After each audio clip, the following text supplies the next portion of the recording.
Hi guys, I'm gonna try to finish this video.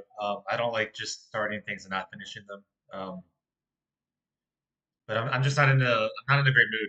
I don't like being a fake person either. So it's a hard spot because I don't even know how to be fake. So, but I'm in a really awful position because I just lost my cat. So you know what can I do? But luckily it's not live, so I can just take my time, work through my emotions as I get through these study plans. And I guess maybe that's what it's foretelling as well is that it's like life, not every day is going to be a great day. Whether you're a believer or a non-believer, you're going to have awful days. You're going to feel lost. You're going to feel shame, guilt, all that negative emotional crap. Um, we're not Jesus cried too. Jesus grieved when he had to grieve. So, anyways, it's just I'm still in denial, I guess maybe.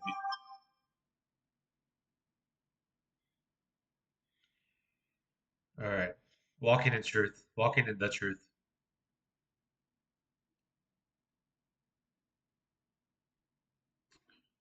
All right. Satan distorts the truth. In a discussion with some Jews, Jesus poses the question, if I tell the truth, why do you not believe me? Hold on, I gotta turn this music off. I thought I could listen to music as and read. That's impossible. And process information. It's too much action at once. These people are not just hesitant about whether they should believe his claims, but they actively oppose him. Jesus even says, you seek to kill me, a man who has told you the truth that I heard from God.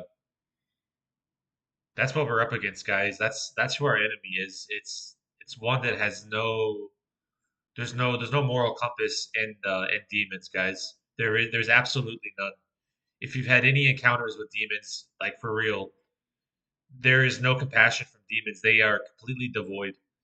They are they don't have souls. They gave up their soul to have their filth of beyond incomprehensible filth darkness. If you've ever come in contact, this is why I don't like talking about demons, because anyone who's had to come in contact with them and been raped by them in their own sleep knows their depths of insanity, of psychopathy. So I don't like talking about demons or Satan really much at all because I've been ravaged disgustingly inside and out in all areas, and I'm not in a good mood to talk about life right now. So sorry about that. This is a really personal video, I guess. It's gonna raw things are gonna come out today, I guess. Oh well. That is a serious accusation, but it turns out to be true. Apparently, these people cannot bear to hear the truth Jesus is preaching. Jesus explains why they are so hostile. They want to follow their father, the devil. He is a liar and the father of lies, and his followers prefer his lies over the truth of God. This problem pops up early in the third chapter of the Bible, where Satan intrudes on God's good creation and tempts Eve into sin by telling lies. He says that disobeying the Lord will turn out to be beneficial for Adam and Eve, and that their creator begrudges them to be like God, knowing good and evil. Satan's lies have disastrous consequences, and yet people keep believing him. As long as they do, they are controlled by the devil and his destructive purposes. Who is your spiritual father? Is it God or Satan? It's God. You're not even going to hesitate to question that answer. John 8:38-46. I speak of what I have seen with my father, and you do what you have heard from your father. I don't even have a real father. Mine is beyond god awful, so it's I'm not in the mood to do this. I'm gonna do my best to just struggle through this teaching, and it's probably gonna heal me more than I know, and that's all there is to say. This is like doing Bible stuff when you're in the absolute least mood possible to want to do Bible stuff. So I'm pushing myself, guys. They answered him, Abraham is our father. Jesus said to them, if you were Abraham's children, you would be doing the works Abraham did. But now you seek to kill me, a man who has told you the truth that I heard from God. How many people have I told the truth to, and they just think I'm like some crazy, cuckoo, schizophrenic person?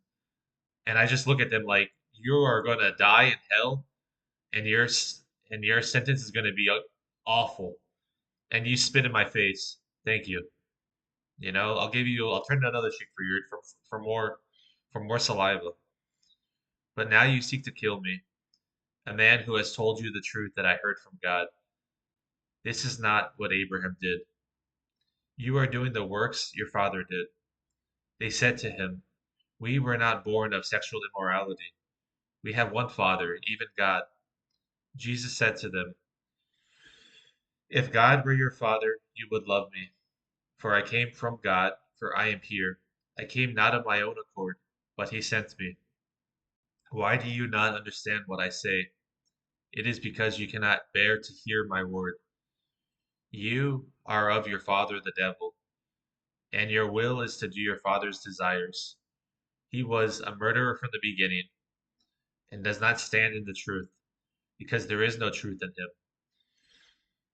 When he lies, he speaks out of his own character, for he is a liar and the father of lies. But because I tell the truth, you do not believe me. Which one of you convicts me of sin? If I tell the truth, why do you not believe me? Genesis 3:1-6. Now the serpent was more crafty than any other beast of the field that the Lord had made. He said to the woman, did God actually say you shall not eat of any tree in the garden? And the woman said to the serpent, we may eat of the fruit of the trees in the garden, but God said, you shall not eat of the fruit of the tree that is in the midst of the garden, neither shall you touch it, lest you die. But the serpent said to the woman, you will surely not die. You will not surely die. For God knows that when you eat of it, your eyes will be opened, and you will be like God, knowing good and evil. So when the woman saw that the tree was good for food, and that it was a delight to the eyes, and that the tree was to be desired to make one wise, she took of its fruit and ate. And she also gave some to her husband who was with her, and he ate. I guess just beware of deceptive people. I don't know. If you know who they are, then just avoid them, right?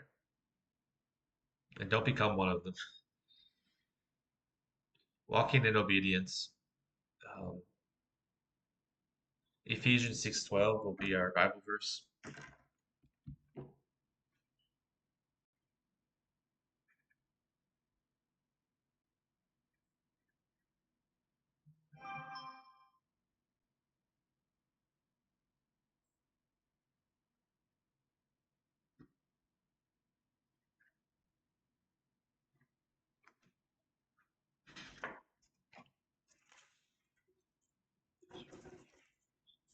I did get a new desk, so happy for that, and I built it, so I can take pride in that I built this whole desk by myself. So I was happy for it. It's a good feeling. I just do not want to do these videos, man. I'm like angry. I'm pissed. I'm just not in the mood, man. Not in the effing mood. The Lord will fight for you. I hope He does. Hope I am on His team. You know, the only thing worse than wondering to yourself, "What if I fail?" is someone confirming your fear and telling you that you will fail. Unlike the voice of limitation, which tells you that you can't do it, or the voice of manipulation, which tells you that you don't have what it takes, the voice of intimidation tells you that you will not succeed. As Goliath basically says to David in 1 Samuel 17, you won't make it out if you're alive. Our circumstances may not be as drastic, but the voices we hear can certainly paint the details to make it seem that way. Our response, like David's, should point back to the Lord rather than the details of our situation. David says in 1 Samuel 17:45, "You come against me with sword and spear and javelin, but I come against you in the name of the Lord Almighty, the God of the armies of Israel, whom you have defied."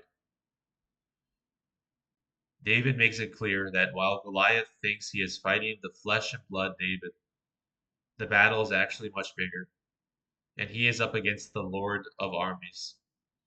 You might look and feel like David, a young boy with a slingshot, facing a giant, but notice how his words shift the focus from his own stature and weapons to the Lord Almighty. He doesn't say, "I come against you with a slingshot and five smooth stones." In fact, he doesn't mention the weapons he physically has at all. He calls out the ultimate truth. All those gathered here will know that it is not by sword or spear that the Lord saves, for the battle is the Lord's, and he will give all of you into our hands. We can do the same thing in our own lives. The word of God is our weapon. David used it in response to Goliath. Moses used it in response to the Israelites' fear when they were being chased by the Egyptian army. Even Jesus used it in response to the enemy in the wilderness.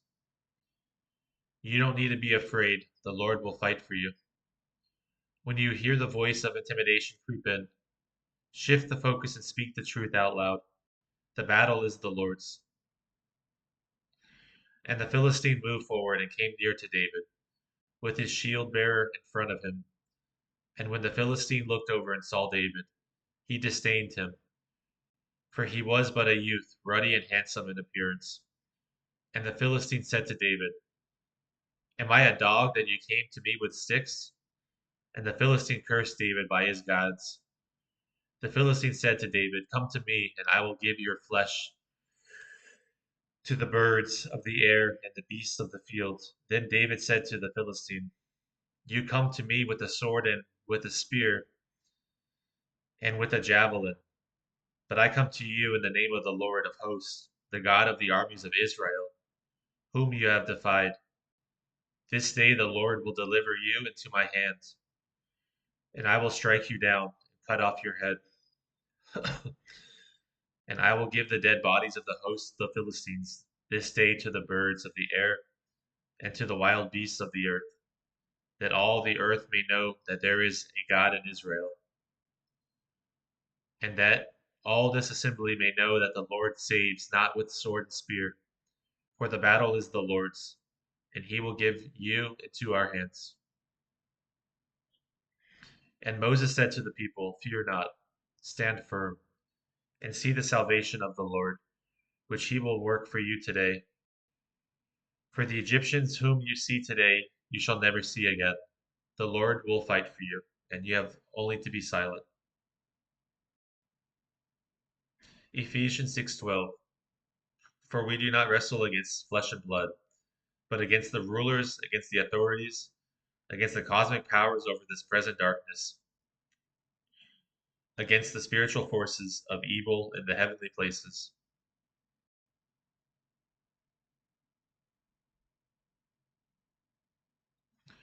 Next is standing in humility and hope.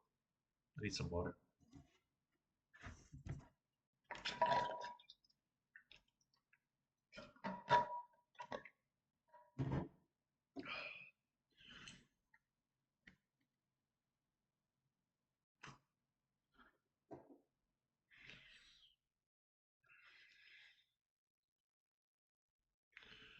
All right, day 4, vocational glory.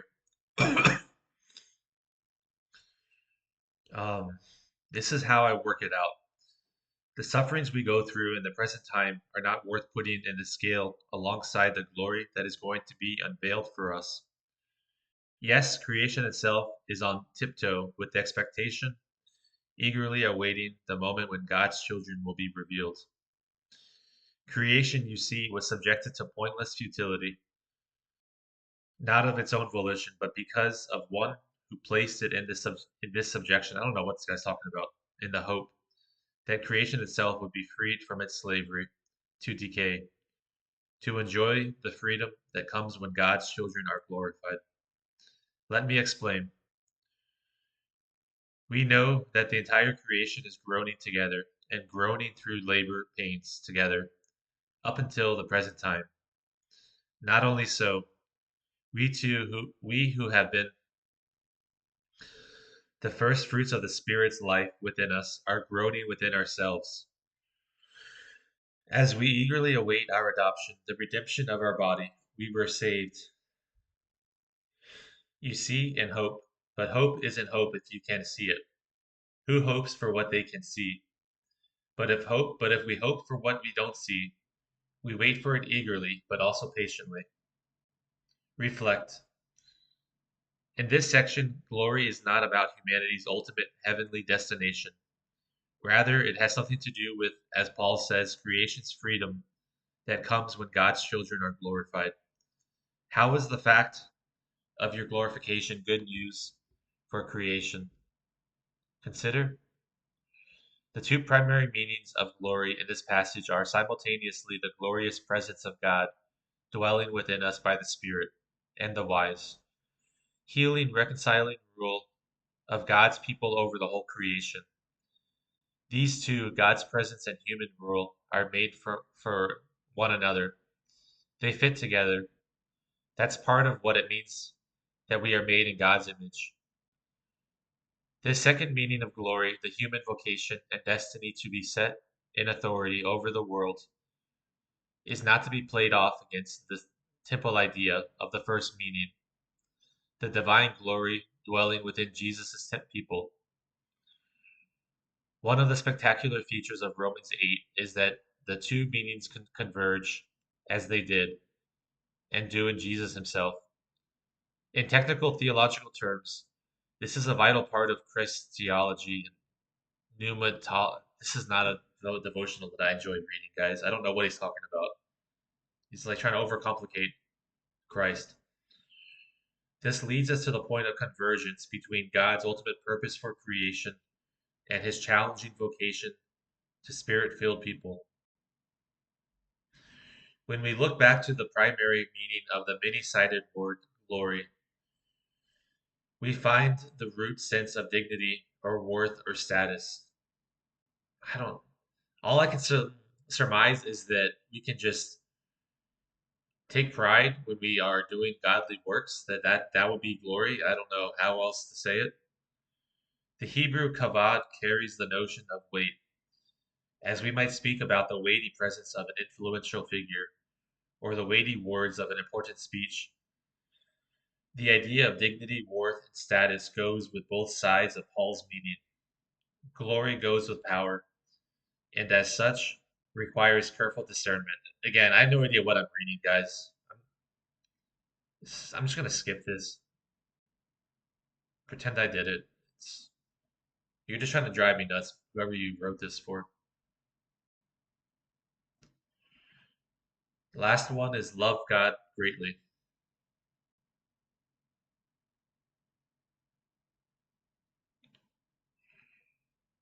All right, what did we learn this week? In what areas of your life do you tend to lean on your own understanding or your own method of deliverance? I don't know. I'm not in the, I'm not in the mood for this devotional. Do you believe God is able to provide what you need? Yes, I do. He has. Do you believe the Lord has a good plan for your life in this area? Sure. What did it mean to Hagar to know that God saw her? That she wasn't just used as a useless prop to satisfy God? I don't know. Do you believe that God also sees you? I hope so. Sometimes I don't feel it though. I don't know. I've suffered so much fucking loss, God, and you know that I have. So what do you want from me? Do you believe that God also sees you? Clearly, He sees me. I know He sees me. It's up to Him if He wants to write things for me. I have no power to change it. So it's on your It's on your hands, God. Have fun with it. What else you want me to tell you, God? You know, I can't I can't receive any hugs from anybody. I'm by myself in freaking Greenville. No friends, no contacts, nothing. I can't date women because they all think I'm too crazy to stand near. So yeah, what do you want from me, God? Faith, my devotion? I give you that, even if I don't get anything back from it. What impossible thing are you hoping God will do for you? I don't. He knows what it is. I don't know the answer. How can you trust him even when it seems like he isn't working? I don't know. Just breathing techniques. Do you find it challenging to trust in God's justice? Damn right I do. I've been served so much injustice in the last year of my life, and I haven't really seen any fruit. Well, I'm not even going to finish that statement. I'm not going to sin. It's what Satan would want. What aspects of God's character can you cling to when you struggle with God's treatment of the wicked or the righteous? I don't know. What do you want me to say? That I'll rejoice? Did they burn in hell? What do you want from me, God? I'm not going to answer questions in a state where I'm going to just sin. Genesis 16:13. So she called the name of the Lord who spoke to her. You are a God of seeing, for she said, truly here I have seen him who looks after me. All right, well, that's it. Sorry, you got the grumpy side of me, but I didn't want to make this video at all, but I felt led to, so I did my best. I hope someone, I don't know. If you want to pray for me, that would be a good thing. That'd be a nice gesture.